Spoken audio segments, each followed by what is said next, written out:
good player according to college coaches. There are hundreds of players playing AAU basketball. A lot of them are averaging 15 to 20 points, maybe even at their high school during the season. But most of those players will end up without a scholarship, and a lot of them will not even have an opportunity to play NAIA or Division III basketball. So let's talk about what makes you a good player according to college coaches. So the first thing that comes up when we're discussing if you're a good player or not is if do you understand the fundamentals of the game? And that's individually and team concepts. A good player moves quick, but they're not in a hurry. So think of a high school player that has a pro level game. So they move quick, they get to 2 feet, they pivot, they never rush even when they get pressured. This player understands spacing. They understand when they're overplayed and when to make a backdoor cut. This is the player that doesn't do jump passes. They know how to get to 2 feet. They know how to use pump fakes. They understand boxing out. They understand how to move after setting a screen. High level IQ. So this is a player like a Jalen Brunson or a Draymond Green, even Luka Doncic. If you think about it, those players are not overly athletic, but they just understand the game so well that they're able to get to their spots. When I'm talking about Jalen and Luka, they're able to get to their spots, use angles, and get their shots off at a high level and a high efficiency rate. And you wouldn't even be able to tell that they don't have a 40-inch vertical and they're not jumping out of the gym, even though they're playing against guys who probably have twice their vertical. And in Jalen Brunson's size, he's playing against guys that are six inches taller. And it really doesn't matter because he has such a great understanding of the fundamentals of the game. And in Draymond Green's case, I would say that you need to understand the defensive concepts as well. So are you the type of player who, when the ball is not in your man's hands, do you just watch your man? Or are you aware of where the ball is? And are you doing ball me man? And you can play both and be in help. And then you can recover back on your man when it's past your man. It sounds simple, but you would be surprised how many players who are averaging 15, 20 points don't know how to make a backdoor cut when they're overplayed, don't understand help defense. So it's no shock to why so many of these players are not going on to play college basketball, and they're wondering what's wrong. I'm averaging 20, coach. I'm a bucket, but you can be a bucket all you want.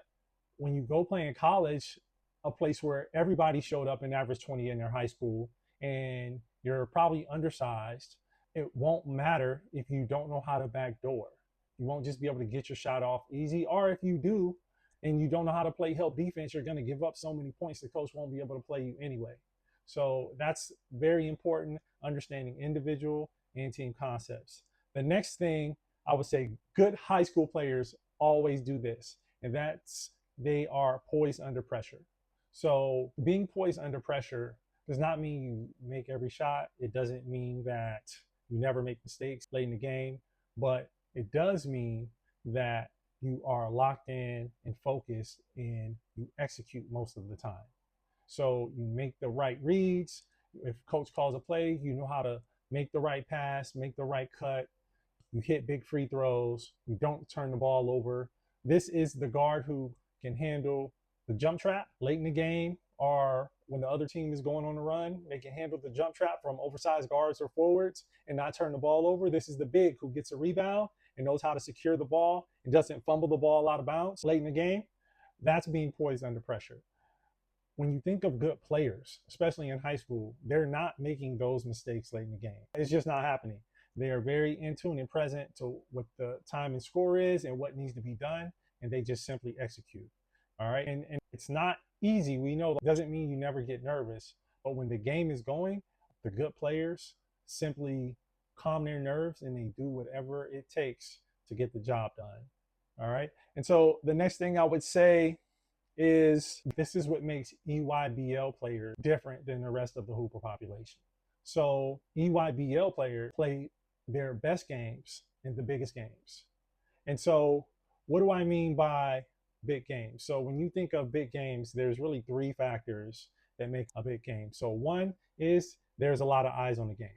And if you think of EYBL, there's no bigger circuit where you're going at every stop in the circuit, you're going to see the actual head coaches of Power Five schools. So Power Five, so we're thinking the Big Ten, ACC, all right, SEC, those conferences. You're going to see the head coaches, not the assistants. You might see both the heads and assistants, but the head coaches are going to be sitting courtside in those games. And then those are the games also, the fans, a lot of spectators show up.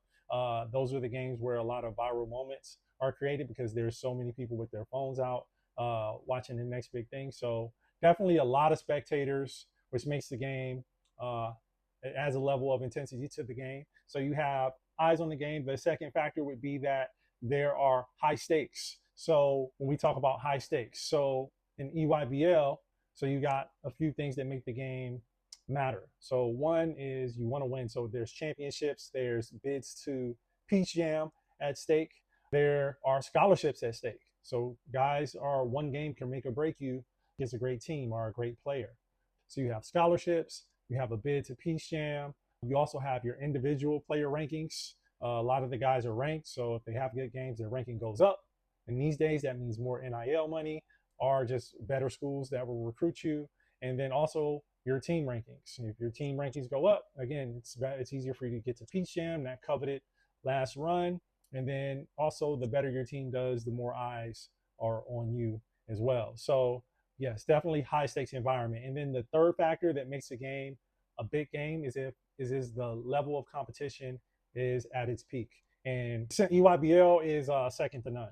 I'll tell you a story. When I played EYBL, this is going to date me. You guys will know how old coach is, but when I was playing at Peach Jam, I had a stretch at Peach Jam where I played a game and had to guard Sean May, who ended up starting at North Carolina forever. I played against Tyson Chandler and had to guard him. He ended up going to the NBA straight out of high school. And then I also had to play against Amari Stoudemire, who also went to high school, the NBA out of high school. So high level competition. When you have those three factors and you still have to perform, it just creates an environment that you can't duplicate anywhere else. So if you can hoop in that type of environment, you are good, period. And so I'm not saying EYBL is the only time you find that environment. I know there's other out there, but I would say for those other circuits, it's the players who make it to the final round and they perform. So whether it's the Adidas circuit, the Puma circuit, or it's Made Hoops, the good players are the players who show up in those moments, in those big game moments, and they look like the player they're supposed to be. They look like the same player that was in the first round. And they don't disappear when the competition gets high, or they don't disappear when more people start to watch the game. They definitely don't disappear when there's coaches there, because that's just simply not, you can't tell me a player is good if they disappear and those three factors are present. All right. And the last thing I would say is excel at the skills in your role. And so before I get into this one, talk about ProspectMeter. So ProspectMeter is a college evaluation tool. And so in order for you to excel at the skills in your role, you need to know your role.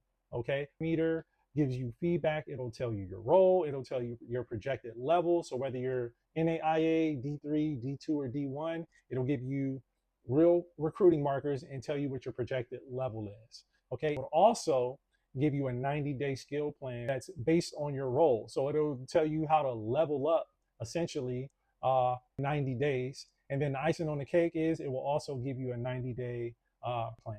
So you can have those recruiting resources, you have player development resources, and you know where you're currently at.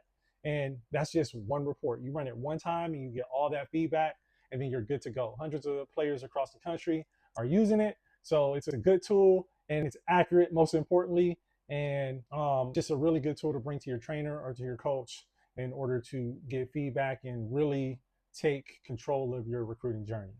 Okay, I'll get back to it. So excelling in your role, what does that mean?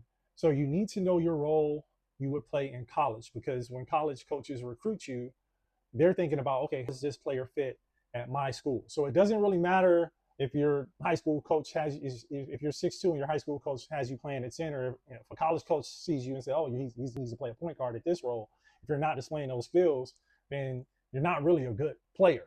You're just not a good player in the eyes of a college coach. You might be maybe a good high school player, but that's no promise that you'll be a good college player. So what do you need to do? So if you're a guard, you need to display, you need not just display, you need to excel at skills in that role at the guard position.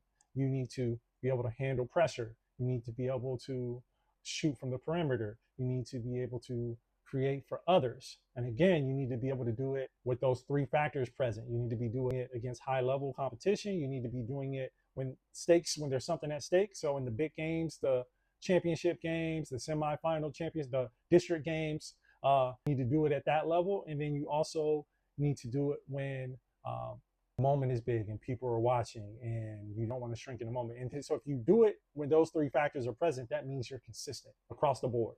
And that's what that means. So excel at your role. This is the big that always rebounds and gets rebounds in their area and outside of the area. This is the big that knows how to defend other bigs, the guard who knows how to guard other guards, because part of your role is being able to guard your position. You can't come and play in college or any other, I would say anywhere, and be considered good if you can't guard your position. So it's very important that you know your role, and then you don't need to be great at everything in your role, but I would say you need 2 or 3 things in your role that you are better than the rest of the players. Because if you're just average at all the things in your role, that makes you an average player. But if you're great at 2 or 3 things and then you're good at the rest, then I would say you're going to stand out. So there you have it. If you're watching the video, don't forget to like and subscribe. And also remember, check out ProspectMeter app and get your college evaluation. And I appreciate you watching. All right, Hoopers. All right, respect the game. Later.